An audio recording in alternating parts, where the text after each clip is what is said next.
You're listening to the Bearded Theologians podcast, hosted by Zach Bechtold and Matt Franks. If you'd like to learn more about the Bearded Theologians, you can go online at beardedtheologians.com, where we have past podcasts, blogs, and a couple items for sale. So check us out, beardedtheologians.com. Thank you for listening, and enjoy this week's show. You're listening to the Bearded Theologians podcast, hosted by Matt Franks and Zach Bechtold. So, for the season of Lent, we're gonna do kind of have some fun a little bit, at least fun for us, because we're just gonna have fun with this. Okay, we're gonna have fun with this. I don't care what you say, Zach. We're gonna have fun with this. I didn't say we weren't gonna have fun. I know, but you scoffed at just the idea of it. But what we're gonna do is, we recognize that sometimes scripture gets taken out of context and it gets used to maybe portray one particular point without looking at the larger context within which the scripture resides. And so during the season of Lent, we're going to look at some of those verses, some of those famous verses, like Jeremiah 29:11 and 1 Timothy 4:12 and probably a few others that we could definitely throw out there. And if you've got any, those of you who are listening, please email us, let us know.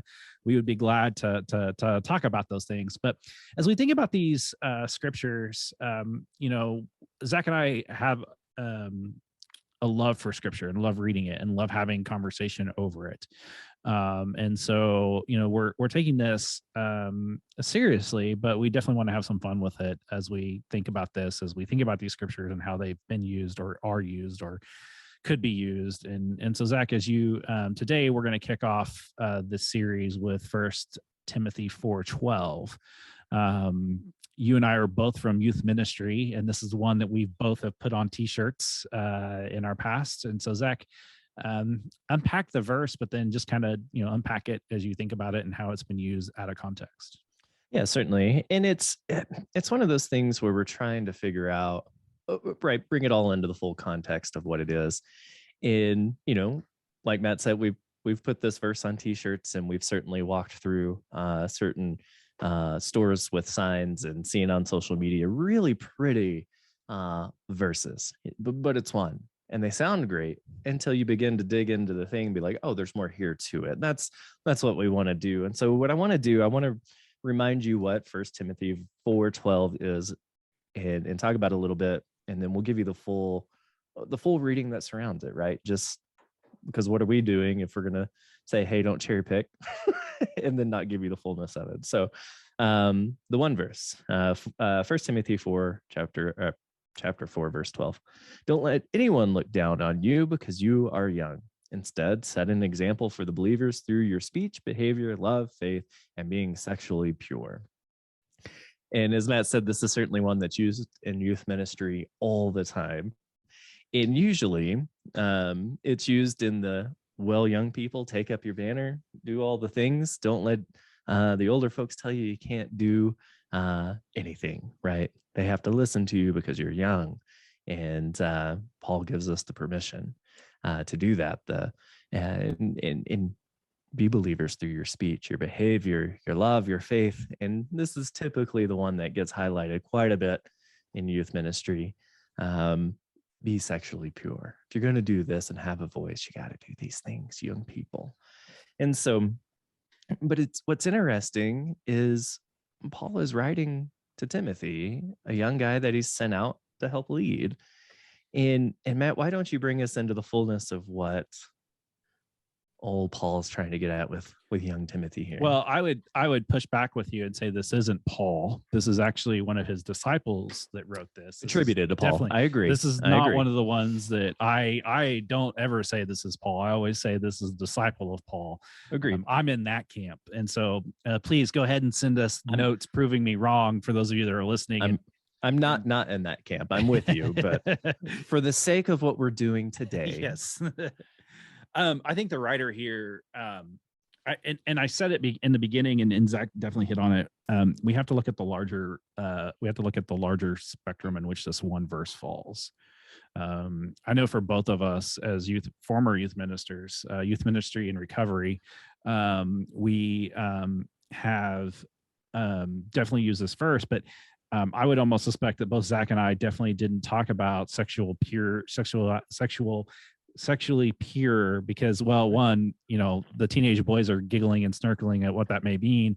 And then the other is we didn't really want to have that conversation in our young 20s trying to deal with teenagers, and we just pass it off on their parents. I mean, and that's what happens. I'm not going to be lying. I mean, I think in most contexts, that's usually what happens with this verse is that first part of the verse, is used. Don't look down upon you because you are young, and just leave it at that. Or they say, don't look down upon you because you're young, but set an example, and then they leave it at that. And I think the struggle with that is that the author here has more words after that to really understand it. And the author really ends this section on focus on working your verse 16, focus on working on your own development and on what you teach. If you do this, you will save yourself and those who hear you.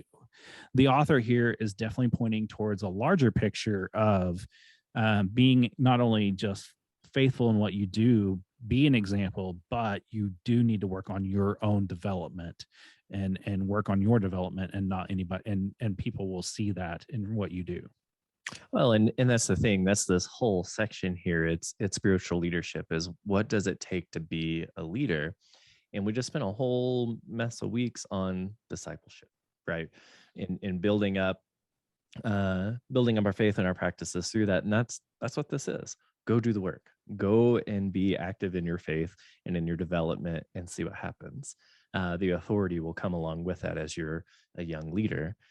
And I think that's important. Like Matt said, the verses after, I'm just going to read the whole little section here. It's chapter 4, verse like 7.5 through 16. Train yourself for a holy life. While physical training has some value, training in the holy living is useful for everyone. It has promise for the life now and the life to come. This saying is reliable and deserves complete acceptance. We work and struggle for this hope. Our hope is set on the living God, who is Savior of all people, especially those who believe. Command these things. Teach them. Don't let anyone look down on you because you are young. Instead, set an example for believers through your speech, behavior, love, faith, and being sexually pure. Until I arrive, pay attention to the public reading, preaching, and teaching. Don't neglect the spiritual gift in you that was given through prophecy when the elders laid hands on you. Practice these things and live by them so that your progress will be visible to all. Focus on working on your own development and on what you teach. If you do this, you will save yourself and those who hear you. And so that's really robust. And it's more than just hey, find your voice when you're young, right? There's so much there in what it is for us to be really to move towards holy perfection, right? To build up our faith and come closer to God and come closer to others. And I love that it points out, go and listen. Your voice isn't the only one. Go and hear the people who are around you and build upon that. And I think that's where, like, we think about these verses and we all need to be careful, all of us, even, those of us that say we try not to do this, we do it, and understand the context and what we're trying to use when we use the verses. And, scripture is probably, is definitely a dangerous weapon if we use it or wield that kind of power. We all, hopefully you understand that scripture has caused a lot of pain over the years, and the interpretation of that as people interpret scripture has caused a lot of pain. And I definitely want to give space for that and say that, we have to be careful with these things, have to be careful as we interpret scripture and understand really the larger picture of whatever writer's writing, and that there's some stuff that just doesn't work, and in this particular scripture that's not necessarily the case. I think the call to healthy leadership is vital for all of us to hear. I think this section would, this definitely preaches. I mean, this would be what I call a preachable verse, because I think there's things that we can learn from it and things we can use to grow from it. And so I value this verse as one that I've definitely leaned into. I've definitely put it on t-shirts. But I did it. And I remember the first time I did it with the youth group, we talked about the larger picture of this verse, because I wanted them to understand it's not just about having a verse on your shirt.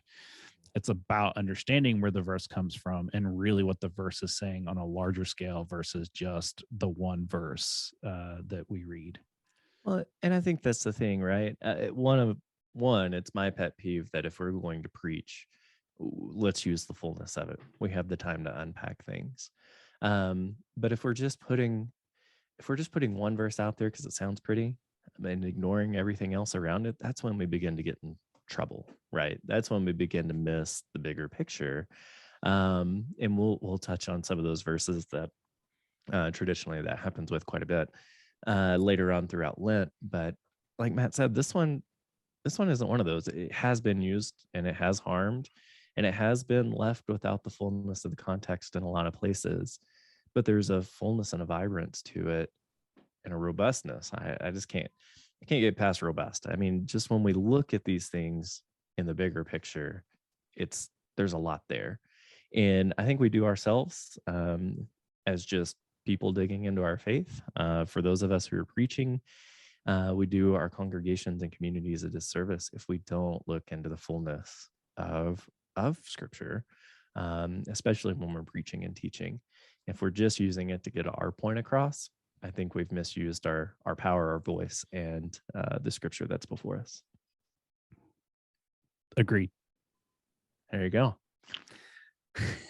So I'm like you. I want to know from our listeners what if there's anything they want us to tackle this Lenten season or beyond in these regards. So if you have those, send them to us on Facebook, on the social media pages. We'd love to hear from you. I mean, because we really only have one other one picked that we really want to talk about. So we'd love to have some material. Too much behind the curtain. So that way we don't, I mean, obviously we'll more likely talk about Jeremiah 29:11, because if we don't, then this whole series is is irrelevant, because by God, Lord God had a plan for us to have this podcast to talk about that particular scripture. I digress in saying that we really want to hear from you. And so let us know, connect with us online through our social media. You can do it on our website. However you send a message, you can even email us at beardedtheologians@gmail.com. So that way we can, connect with you.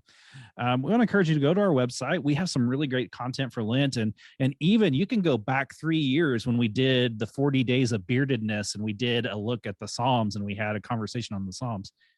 We did that 5 years ago. I thought it was 3 years ago. That was 5 years ago. Holy crap, we're old.